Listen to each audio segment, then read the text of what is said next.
নমস্কার বন্ধুরা, চুমকির রান্নাঘরে সবাইকে স্বাগতম।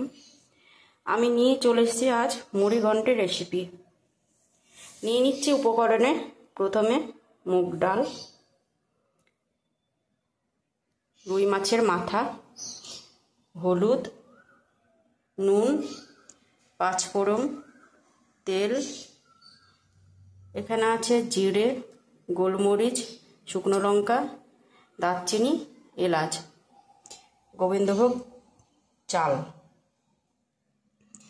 এখানে আছে আলু, কাঁচা লঙ্কা, আদা, রসুন, টমেটো, পেঁয়াজ কুচি, তেজপাতা, কারি পাতা আর ধনেপাতা। গোবিন্দভোগ চালটাকে আমি ভিজিয়ে নিয়েছি 15 মিনিট। প্রথমে আমি কড়াইয়ে মুগের ডাল দিয়ে ভেজে নেব। ডালগুলোকে আমি লাল করে ভেজে নিলাম।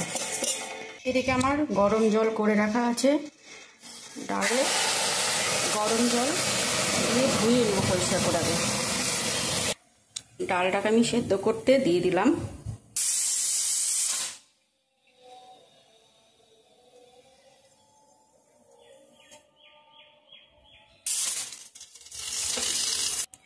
প্রথমে কড়াইয়ে তেল দিচ্ছি,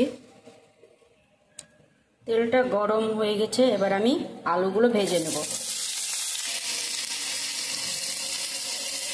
দিয়ে দিলাম একটু নুন।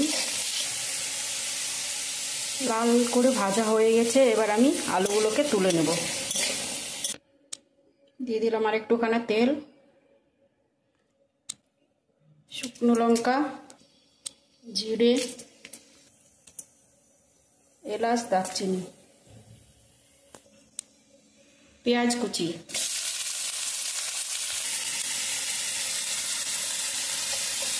কারি পাতা আর তেজপাতা পরে অ্যাড করলাম, ভুলে গিয়েছিলাম। এদিকে মশলাটা বেটে নিই। জিরে, আদা, লঙ্কা, রসুন একসাথে বেটে নেব।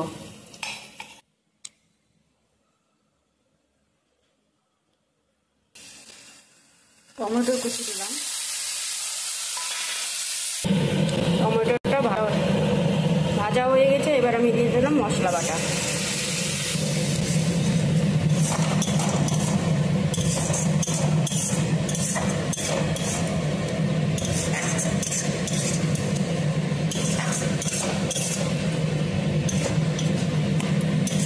মাছটা ভাজা আমি দেখাইনি, কারণ অনেকটা ভিডিও বড় হয়ে যাবে, তার জন্য মাছের মাথাটা আমি আগে ভেজে রেখেছি। মশলাটা ততক্ষণ অবধি কষাবো আর কি, যতক্ষণ তেল না ছাড়ছে। তেলটা যখন মশলা থেকে আলাদা হয়ে যাবে ততক্ষণ অবধি কষতে থাকবো। গোবিন্দভোগ চাল,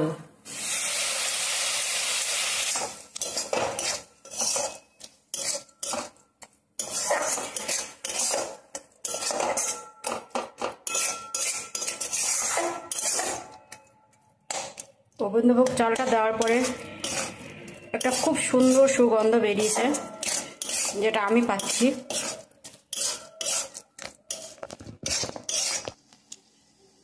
দিলাম নুন, হলুদ,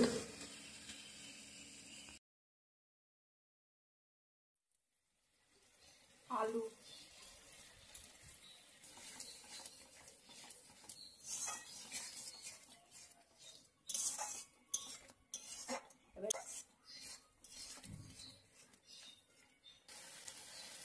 দিয়ে দিলাম একটু ধনেপাতা, তাহলে কি হবে, টেস্টটা বাড়বে। এবার দিয়ে দিলাম ডালটা দিয়ে একটু নাড়িয়ে নেব।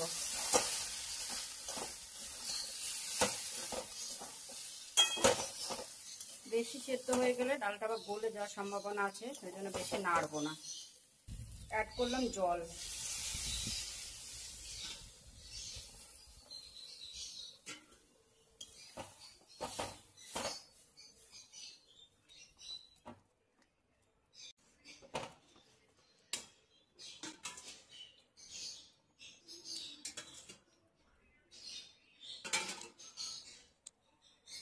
1 চামচ চিনি, ভাজা ভেঙে রাখা মাছের মাথাগুলো এবার দিয়ে দেব।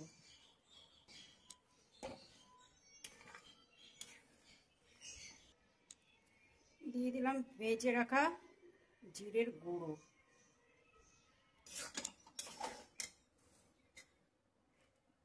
ডাল রেডি, এবার আমি ঢেলে নিলাম।